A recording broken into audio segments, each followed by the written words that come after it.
नमस्कार दोस्तों, आज हम इस वीडियो में कर्मों का फल कहानी आपको सुनाएंगे। जिस प्रकार हर व्यक्ति कोई ना कोई कर्म करता है तो उसको उस कर्म का फल अवश्य मिलता है, चाहे वह फल इस जन्म में मिले चाहे अगले जन्म में मिले, पर हर व्यक्ति को अपने कर्मों का फल जरूर मिलता है। ये कहानी एक ऐसी ही है, आप इसको सुनेंगे, आपको कहानी सुनने में बहुत आनंद आएगा। एक राजा बड़ा धर्मात्मा, न्यायकारी और परमेश्वर का भक्त था। उसने ठाकुर जी का मंदिर बनवाया और एक ब्राह्मण को उसका पुजारी नियुक्त किया। वह ब्राह्मण बड़ा सदाचारी, धर्मात्मा और संतोषी था। वह राजा से कभी कोई याचना नहीं करता था। राजा भी उसके स्वभाव से बहुत प्रसन्न था। उसे राजा के मंदिर में पूजा करते हुए 20 वर्ष गुजर गए। उसने कभी भी राजा से किसी प्रकार का कोई प्रश्न नहीं किया। राजा के यहाँ एक लड़का पैदा हुआ।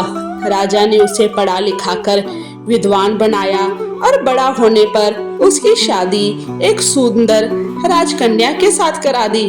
शादी करके जिस दिन राजकन्या को अपने राजमहल में लाए, उस रात्रि में राजकुमारी को नींद न आई।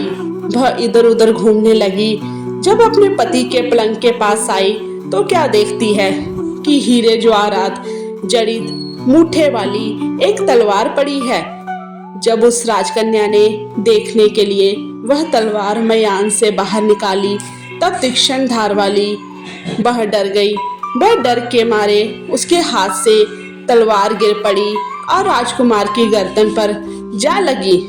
राजकुमार का सिर कट गया और वह मर गया। राजकन्या पति के मरने का बहुत शोक करने लगी। उसने परमेश्वर से प्रार्थना की, हे प्रभु, मुझसे अचानक यह पाप कैसे हो गया? पति की मृत्यु मेरे ही हाथों हो गई। आप तो जानते ही हैं, परंतु सभा में मैं सत्य ना कहूंगी, क्योंकि इससे मेरे माता पिता और सास ससुर को कलंक लगेगा तथा इस बात का कोई विश्वास भी ना करेगा। प्रातःकाल मैं जब पुजारी कुएं पर स्नान करने आया तो राजकन्या ने उसको देखकर विलाप करना शुरू किया और इस प्रकार कहने लगी, मेरे पति को कोई मार गया। लोग इकट्ठे हो गए और राजा साहब आकर पूछने लगे, किसने मारा है? वह कहने लगी, मैं जानती तो नहीं कि कौन था, परंतु उसे ठाकुर जी के मंदिर में जाते देखा था।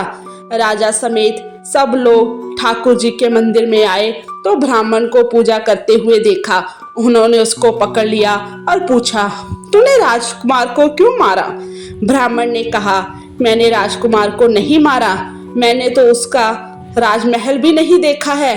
इसमें ईश्वर साक्षी है। बिना देखे किसी पर अपराध का दोष लगाना ठीक नहीं। ब्राह्मण की तो कोई बात ही नहीं सुनता था। कोई कुछ कहता तो कोई कुछ। राजा के दिल में बार बार विचार आता था कि वह ब्राह्मण निर्दोष है, परंतु बहुतों के कहने पर राजा ने ब्राह्मण से कहा, मैं तुम्हें प्राण दंड तो नहीं दे सकता, लेकिन जिस हाथ से तुमने मेरे पुत्र को तलवार से मारा है, तेरा वह हाथ काटने का आदेश देता हूँ। ऐसा कहकर राजा ने उसका हाथ कटवा दिया। इस पर ब्राह्मण बड़ा दुखी हुआ और राजा को अधर्मी जान उस देश को छोड़कर चला गया। वहाँ वह खोज करने लगा कि कोई विद्वान ज्योतिषी मिले तो बिना किसी अपराध हाथ कटने का कारण उससे पूछूं। किसी ने उसे बताया कि काशी में एक विद्वान ज्योतिषी रहते हैं। तब वह उसके घर पर पहुंचा। ज्योतिषी कहीं बाहर गए थे। उसने उसकी धर्मपत्नी से पूछा, माता जी, आपके पति ज्योतिषी जी महाराज कहाँ गए हैं? तब उस स्त्री ने अपने मुख से अयोग्य दुर्वचन कहे, जिनको सुनकर वह ब्राह्मण हैरान हुआ और मन ही मन कहने लगा कि मैं तो अपना हाथ काटने का कारण पूछने आया था, परंतु अब इनका ही हाल पहले पूछूंगा। इतने में ज्योतिषी आ गए।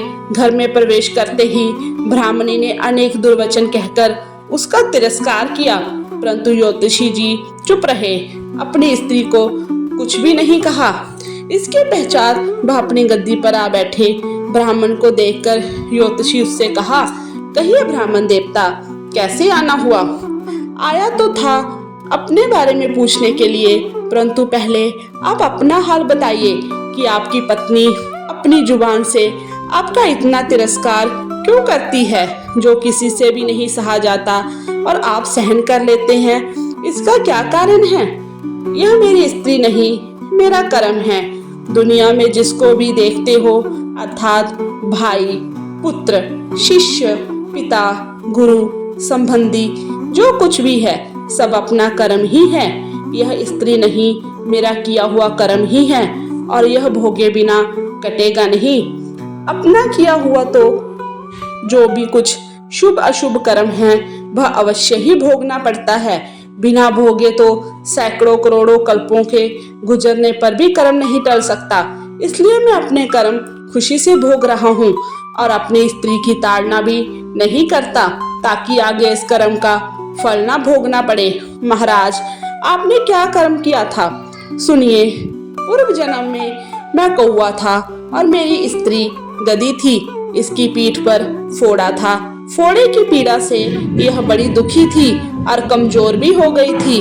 मेरा स्वभाव बड़ा दुष्ट था, इसलिए मैं इसके फोड़े में चोंच मार मार कर इसे ज्यादा दुखी करता था। जब दर्द के कारण यह कूदती थी तो इसको देखकर मैं खुश होता था। मेरे डर के कारण यह सहसा बाहर नहीं निकलती थी, किंतु मैं इसको ढूंढता फिरता था। यह जहाँ मिले वही इसे दुखी करता था। आखिर मेरे द्वारा बहुत सताए जाने पर त्रस्त होकर यह गांव से 10-12 मील दूर जंगल में चली गई। वहां गंगा जी के किनारे सघन वन में हरा भरा घास खाकर और मेरी चोटों से बचकर सुखपूर्वक रहने लगी। लेकिन मैं इसके बिना नहीं रह सकता था।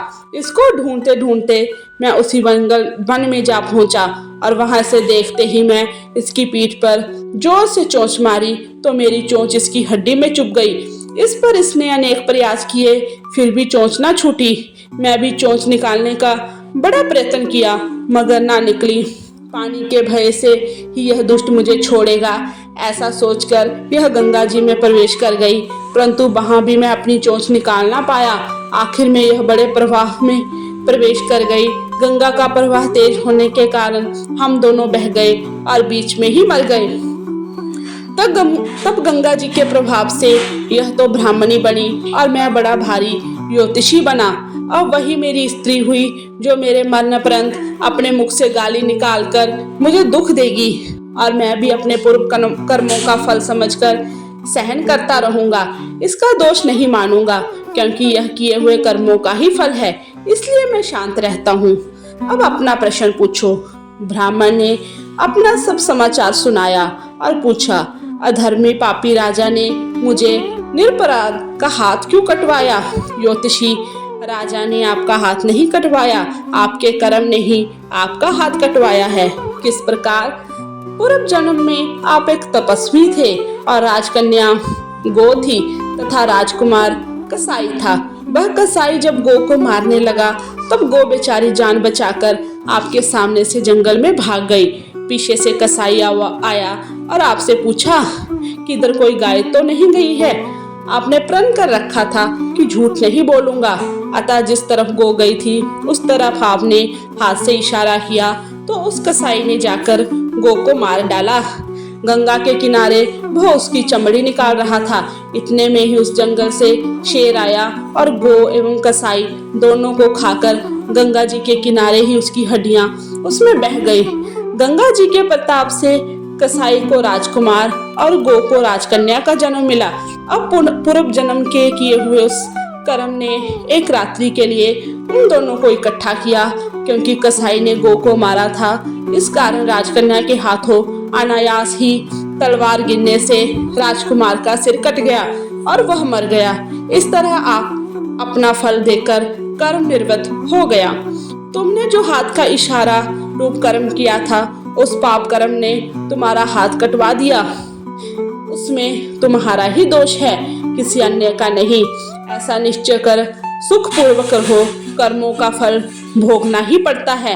कितना सहज है ज्ञान संयुक्त जीवन, यदि हम इस कर्म सिद्धांत को मान ले और जान ले तो पूर्वकृत घोर से घोर कर्म का फल भोगते हुए भी हम दुखी नहीं होंगे। दोस्तों, अगर आपको ये कहानी अच्छी लगी तो आप हमारे चैनल को सब्सक्राइब करें और वीडियो को ज़्यादा से ज़्यादा लोगों तक शेयर करें। धन्यवाद।